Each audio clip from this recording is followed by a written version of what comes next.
इज़रा अध्याय 5। मंदिर के पुनः निर्माण का कार्य जारी। तब हगै नामक नबी और इद्दो का पोता जकरिया यहूदा और यरूशलेम के यहूदियों से नबूवत करने लगे। उन्होंने इज़राइल के परमेश्वर के नाम से उनसे नबूवत की।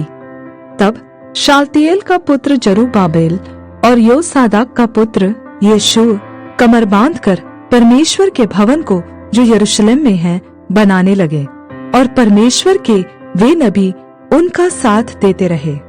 उसी समय महानद के इस पार का ततनै नामक अधिपति और शतरबोजनै अपने सहयोगियों समेत उनके पास जाकर यह पूछने लगे, इस भवन के बनाने और इस शहरपनाह को खड़ा करने की किसने तुमको आज्ञा दी है?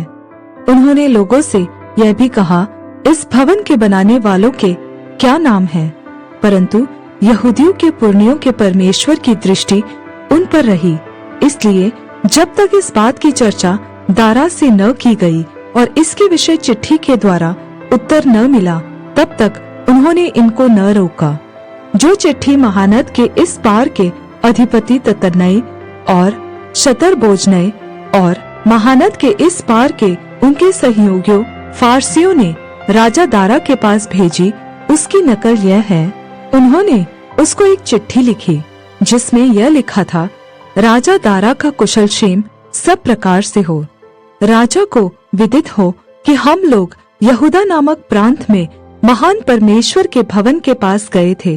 वह बड़े बड़े पत्थरों से बन रहा है और उसकी दीवारों में कड़ियां जुड़ रही हैं, और यह काम उन लोगों के द्वारा फुर्ती के साथ हो रहा है और सफल भी होता जाता है।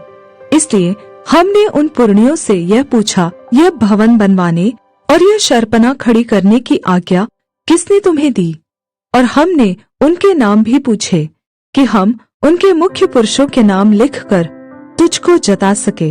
उन्होंने हमें यह उत्तर दिया, हम तो आकाश और पृथ्वी के परमेश्वर के दास हैं, और जिस भवन को बहुत वर्ष हुए इजरायलियों के एक बड़े राजा ने बनाकर तैयार किया था, उसी को हम बना रहे हैं।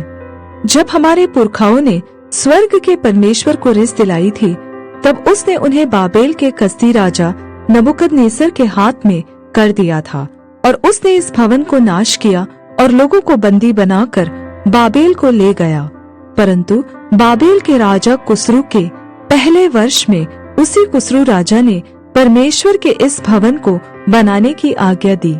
परमेश्वर के भवन के जो सोने और चांदी के पात्र नबूकदनेस्सर यरूशलेम के मंदिर में से निकलवा कर बाबेल के मंदिर में ले गया था, उनको राजा कुस्रू ने बाबेल के मंदिर में से निकलवा कर शेशबस्सर नामक एक पुरुष को, जिसे उसने अधिपति ठहरा दिया था, सौंप दिया। उसने उससे कहा, ये पात्र ले जाकर यरूशलेम के मंदिर में रख, और परमेश्वर का वह भवन अपने स्थान पर बनाया जाए। तब उसी शेशबस्सर ने आकर परमेश्वर के भवन की जो यरूशलेम में है नींव डाली, और तब से अब तक यह बन रहा है, परंतु अब तक नहीं बन पाया। अब यदि राजा को अच्छा लगे तो बाबेल के राज भंडार में इस बात की खोज की जाए कि राजा कुस्रू ने सचमुच परमेश्वर के भवन के जो यरूशलेम में है बनवाने की आज्ञा दी थी या नहीं।